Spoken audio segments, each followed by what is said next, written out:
see it. Okay. Stop. Okay.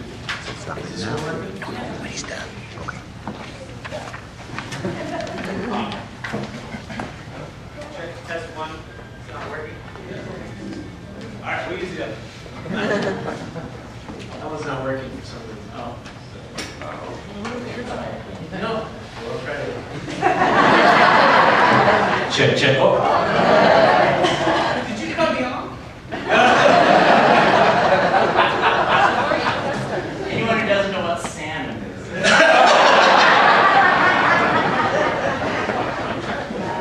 Sorry about that. So, anyway, I went with Crystal to one of her work functions the other day, and I was her guest, and it was a new group she was moving into. So I was sitting down to this nice steak dinner at Three Forks in Dallas, and I was trying to blend in around this table with all these finance people that I just am not like. And so it took about 4 minutes before somebody to turn to me, and I got that dreaded question, "So, what do you do?" And I look back at Crystal's face, and it's a mixture of horror and "this is all you." And so I just jumped into it, and it turned out it was fine. It was fun. I mean, the problem is that when somebody asks you that question, I get a chance to run the chance of being the leper at the table that everybody ends up tiptoeing around with all these things. Fortunately, Crystal said it was okay because I wasn't one of those uptight pastors. I don't know what that means, but I think we just got a little taste of wow, you can't be uptight working this place.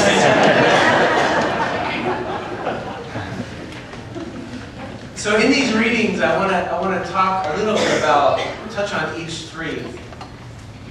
And we have some tiptoeing around these unclean lepers. And we don't know, probably most likely it was not leprosy like we know today, but it was some kind of skin ailment that they understood to be contagious. And so they kept them pushed away outside of the community. So go in your minds and think about how we in this country first handled AIDS people who had AIDS.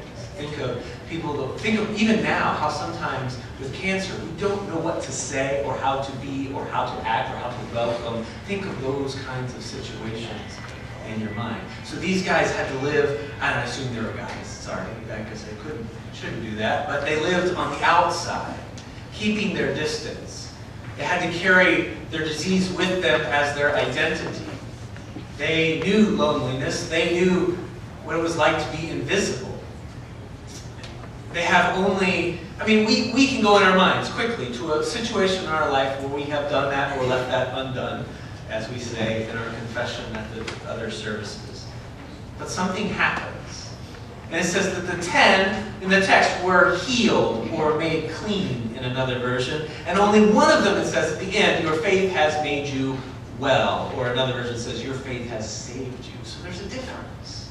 I want to lift that up. I don't know what we can do with that. But I was thinking about all of that and how blessings go to one and not another. It made me think of a conversation that I had with the guys on the podcast that I do just the other week.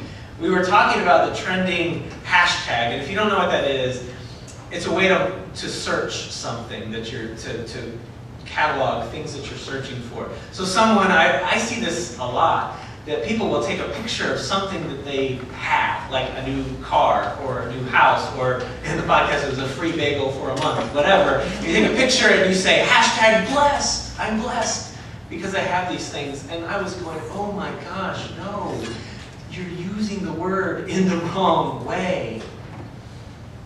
And we do that a lot in our culture. We might say, count your blessings, or hey, remember your blessings, or hey, how are you? I'm too blessed to be stressed, which if you know anything about my life, you will never hear me say that. That's not the way I operate at all. We do that a lot, and I notice that when we do that, we're using the word blessing as like a drug to medicate what's wrong in our own life. We use it like a shot in the arm to make me feel better when I use it. As if we're saying blessings are all about me. I mean, it's fed by this narcissistic culture that we live in, that we are influenced by.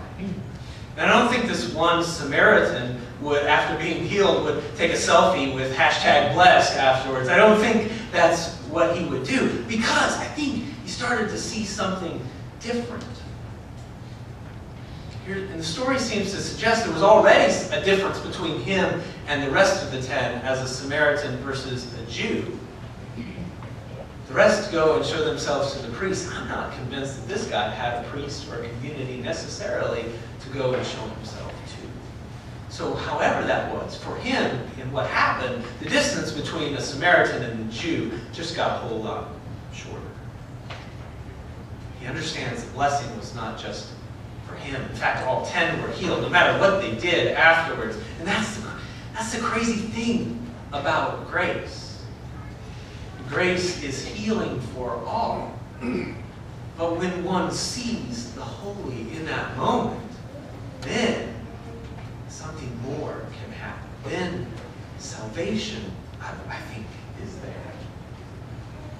Because when you've only known distance from a community, or when you've only known being called less than whole, then suddenly being saved looks a lot like being able to fall down at someone else's feet for the first time, or just to be close to another person for the first time in a long time.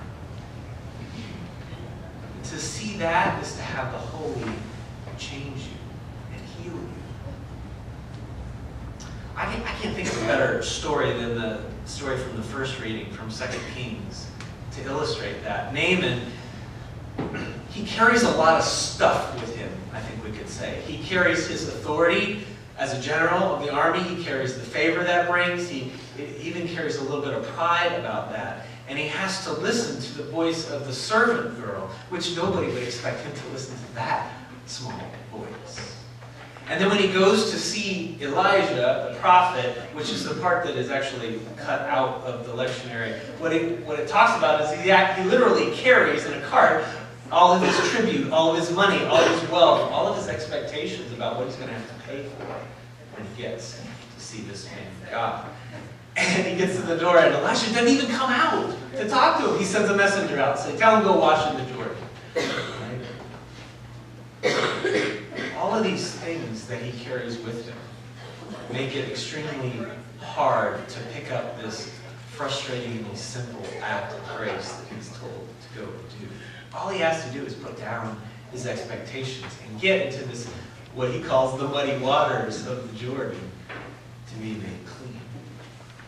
Not just like maybe we need to step into the muddy messiness of life in order to find the holy moments that are there and waiting for us. It's no different than the expectations that we carry with us.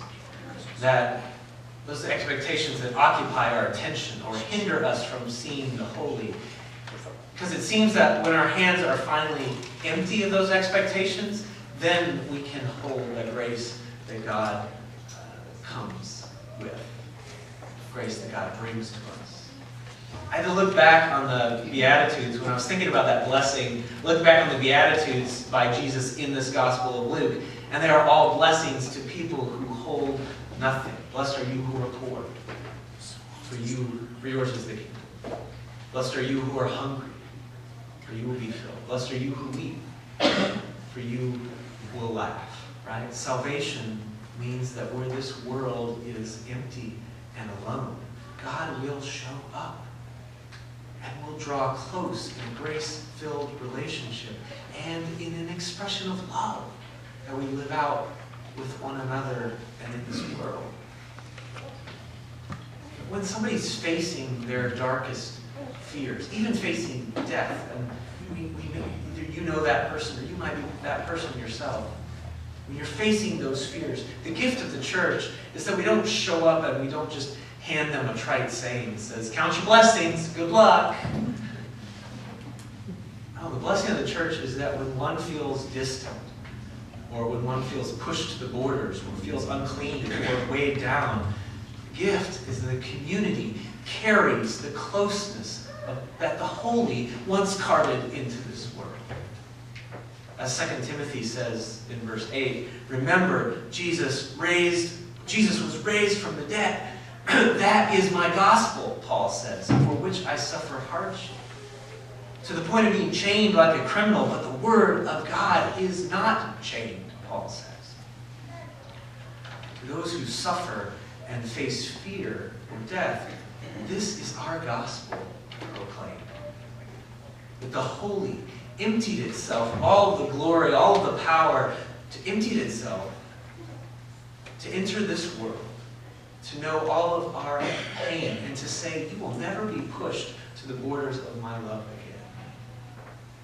That grace will save and set you free by the open, empty arms of Christ on the cross. Dear friends, that is what we recalibrate ourselves with today in worship. We come with all of the stuff that we carry, and we come straining to be better people. And we come because we want to offer thanks. We come because we have something to give back. We come to the table because we're hungry for a relationship or for grace that is offered here. And it's offered into our small span of life, which is the title of the hymn of the day, which I love. It's this epic description of the universe and our place in it. It says that God draws close in that vastness to our small span of life. That is to say that you matter. That what happens here matters. And I love verse 3. It says, O Christ, you left eternity to plunge into time's swift stream, to share the shortness of our span, our mortal lives redeem. You filled your cross-closed years with love. You loved us to the end, and touch us with your risen life, that ours may time transcend. It's incredible how the stories transcend time, and this gospel does for me, because it's open. I see it as open-ended at the end. Because we don't know how this one Samaritan lived out the rest of his life. But what if that one Samaritan who returned causes me and each of us to ask that question? What more could I do with God's grace to let someone know that they matter and that God loves them? Because God's love draws close to you today and transcends the things of this life with that kingdom grace that is more true, more real, and now and always. Amen.